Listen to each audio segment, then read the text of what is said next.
तर आता पाहूयात गावगावी 24 तास.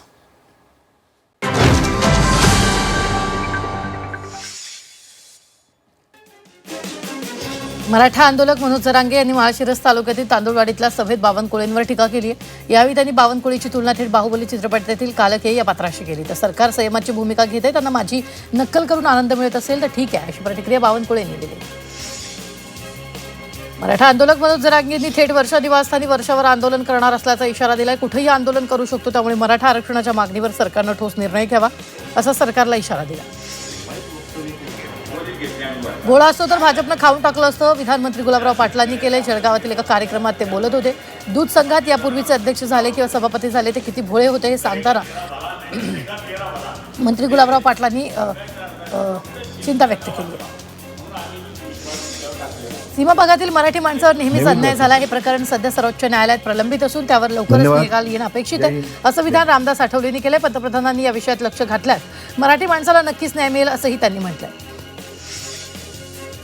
बोधू अशोक खराची पत्नी कल्पना खरात अखेर शिर्डी पोलीस ठाण्यात दाखल झाली आहे. कल्पना अनेक महिन्यांपासून फरार होती. शिर्डी पोलिसांनी कल्पना खरातचा जबाब नोंदवला.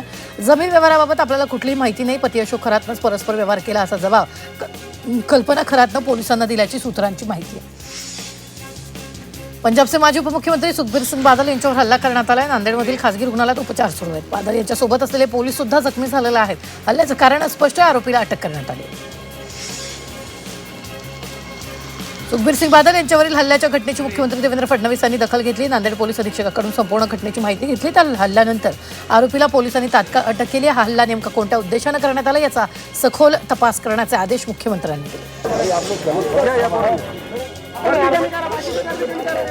आदित्य ठाकरेंनी नाशिकच्या पेगलवाडीतील शाळकरी विद्यार्थ्यांशी संवाद साधला. विद्यार्थ्यांनी रस्त्याच्या दुरावस्थेचा व्हिडिओ बनवला. त्या विद्यार्थ्यांसोबत आदित्य ठाकरेंनी संवाद साधला. भंडारा शहरातील अंगणवाडीची दुरावस्था झाल्याची माहिती झी 24 तासनं दाखवली होती. याची दखल पालकमंत्री पंकज भोयर यांनी घेतली असून जिल्हाधिकारी कार्यालयात बैठक घेत अंगणवाडी विषयाला घेऊन चर्चा करण्यात आली. अंगणवाडीकरिता जागा उपलब्ध करून देण्यात येणार. गणवेशाचे पैसे प्रत्येक शाळा व्यवस्थापन समितीच्या खात्यामध्ये जमा करण्यात आलेले आहेत, अशी माहिती पंकज भोयर यांनी दिली.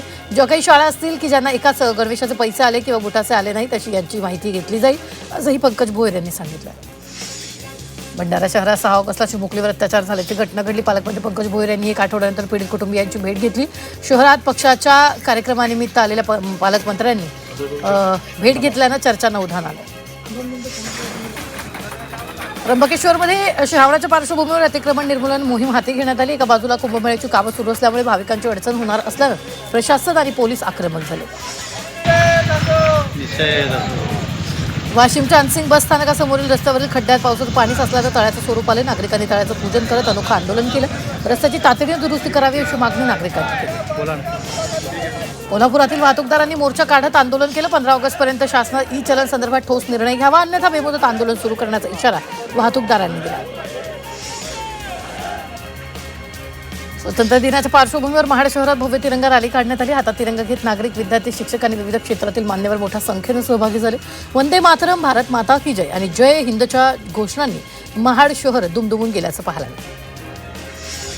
अकोला महापालिकेतर्फे हर घर तिरंगा 2026 अभियानांतर्गत शहरात भव्य तिरंगा मोटरसायकल रॅली काढण्यात आली. महापालिका आयुक्तांनी हिरवा झेंडा दाखवून रॅलीला सुरुवात केली. मनपा अधिकारी आणि कर्मचाऱ्यांनी मोठ्या संख्येनं सहभाग घेतला.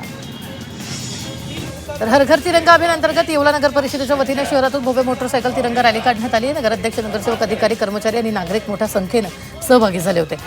रॅलीमुळे शहरातील वातावरण देशभक्तिमय झालं. मनमाड रेल्वे स्टेशनवर आरपीएफ आणि रेल्वे पोलिसांकडून कडेकोट तपासणी सुरू आहे. रेल्वे गाड्या, प्रवाशांचं सामान आणि स्टेशन परिसराची डॉग स्क्वॉड आणि मेटल डिटेक्टरच्या सहाय्यानं तपासणी केली जाते.